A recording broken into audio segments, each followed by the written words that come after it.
إذا زلزلت الأرض زلزالها وأخرجت الأرض أثقالها وقال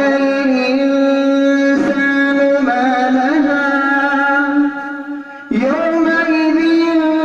تحدث أخبارها